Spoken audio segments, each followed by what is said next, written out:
Boca Juniors, Manchester United, Barcelona, Liverpool, Corinthians, Juventus. These are all clubs that Carlos Tevez and Javier Mascherano have all played for. Except it's not every team that they've represented. This is a story of one of the dodgiest transfer deals in the history of football. In August of 2006, Carlos Tevez was playing for Corinthians in Brazil and performing at a very high level. Carlos scored 25 goals in 38 games for the Brazilian club. Teams like Chelsea, Arsenal, Man United and Barcelona were all scouting Tevez back in Brazil. Mascherano was also playing for Corinthians in Brazil in 2006 on the same team as Tevez, just not as frequently. He only played 17 times for Corinthians, however it was enough to attract the big interest from big teams around the world. Here we have two incredibly young promising players on the radar of some of the best and biggest clubs in football. So how did they both get transferred to a club that just got promoted from the Championship to the Premier League? Let the story commence. It's deadline day in August of 2006, one of my favourite days of any year. Ashley Cole moved from Arsenal to Chelsea in a swap deal with William Gallas plus £5 million. Anelka left Fenerbahce to move to Bolton, and Pascal Chimbonda joined Spurs from Wigan for £6 million. Yeah, that was the era where Spurs had players like Chimbonda, Mido and Adel Taarabt. If Ultimate Team was around in 2006, Spurs would have had a great team for that. Just never really materialised until 2012, did it? Just being factual, I actually don't mind Spurs at all. Great fans, by the way, at the Madrid final.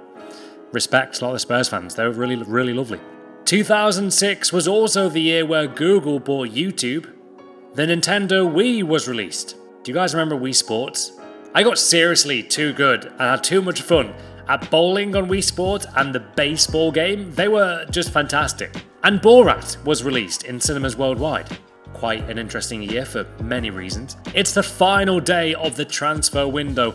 West Ham had finished a very respectable 9th the season prior, yet they were in trouble. They were on 4 points from a possible 9 points at the beginning of the Premier League campaign, and they had players like Marlon Harewood starting for them up top. I think Harewood is probably a decent championship striker, but in my opinion never really a top, I don't think he was really ever a Premier League striker for me, but you know what? He played with him for a while. Harewood did score 47 goals and 142 appearances for West Ham. I just don't feel like he was a great Premier League striker at all. West Ham needed a quality striker to get the job done. Now guys, let the fun begin. Late on during the transfer window in August, West Ham got word that Corinthians were not just putting one very promising and brilliant young player for sale on the market, they were putting up two players on the transfer market. One being Tevez, one being Mascherano. Now, where this really gets suspicious is all to do with a rule in football that cannot be broken. Premier League clubs are not allowed to field players owned by third parties, which you can define as pretty much anyone or anything that is not a football club. West Ham kind of ignored that rule and they got away with it. They hit the jackpot when they signed Tevez and Mascherano for a combined fee of £27 million. This really happened. The press conference as the transfers went down really surprised the West Ham manager at the time, Alan Pardew, which was actually really interesting to watch. Most of you are in here for the intrigue that surrounds this move. Let's be honest, it is intriguing. It's intriguing to me. As you all know, my man True Geordie, biggest fan of Alan Pardew. Or not. I love Geordie, man. It's probably my favourite YouTuber. The transfer that took Tevez and Mascherano to Upton Park in London did involve third parties. Both of these players should not, under any circumstance, been allowed to play for a Premier League club, let alone even one game, even two games. There's no way. Both of their economic rights guys were owned by third parties. It's absolutely insane that they got away with this. Tevez's rights were owned by two companies named Media Sport International and Just Sports. For Mascherano, it was Global Soccer Agencies and Mystere Services. Or is it called Mystery Services? if you know what I mean, with this transfer saga. It's seriously so mysterious. This transfer was organised by the football advisor, Kirjo Bichan. Yes, I probably pronounced his name wrong, apologies. Let me know how to say his name, it's very, very difficult. He has helped players though, such as Coutinho, Robinho, David Luiz and Ramirez. He's helped them all secure massive transfers in the world of football. Most recently, obviously, Coutinho. That deal was £142 million. He helped that deal go through. While Mascherano only played 5 times for West Ham thanks to injuries and being kind of shunned out of the squad by players like Nigel Reo-Coker and was it Mullins? I don't know how that works, but he wasn't playing for whatever reason. Tevez made this transfer a living nightmare for a team called Sheffield United. One of my best friends, Mickey, is a big Sheffield United fan. I know a lot of United fans, and they still to this day think it was outrageous. I don't think this many people thought that this transfer saga would affect Premier League history this much, but it did. In the final game of the season, West Ham were on 38 points, level with Sheffield United. However, let's go to West Ham's results prior to the final 9 games of the season. West Ham had won twice in 16 games. Can I just put that into perspective? That is how badly they were performing at that stage of the season. That is awful. There's nothing more to be said. The great escape had to happen, and here is how it did. West Ham remarkably won 7 of the final 9 games of the season, with Tevez scoring 5 goals in those games. Tevez was, to be blunt, fantastic for West Ham. In the 37th match of the season against Bolton, Tevez scored twice to get West Ham out of the relegation zone in a 3-0 win. That put them on level points with Sheffield United on 38. In the final game of the season, West Ham travelled away to Manchester United, which arguably could be one of the toughest games in world football and in any last game of the season, in any league. It's so tough to go there.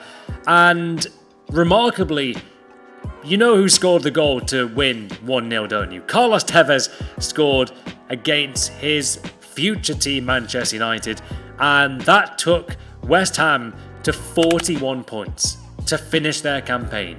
What a win West Ham got there by beating United in the final game of the season. Tevez was the main man.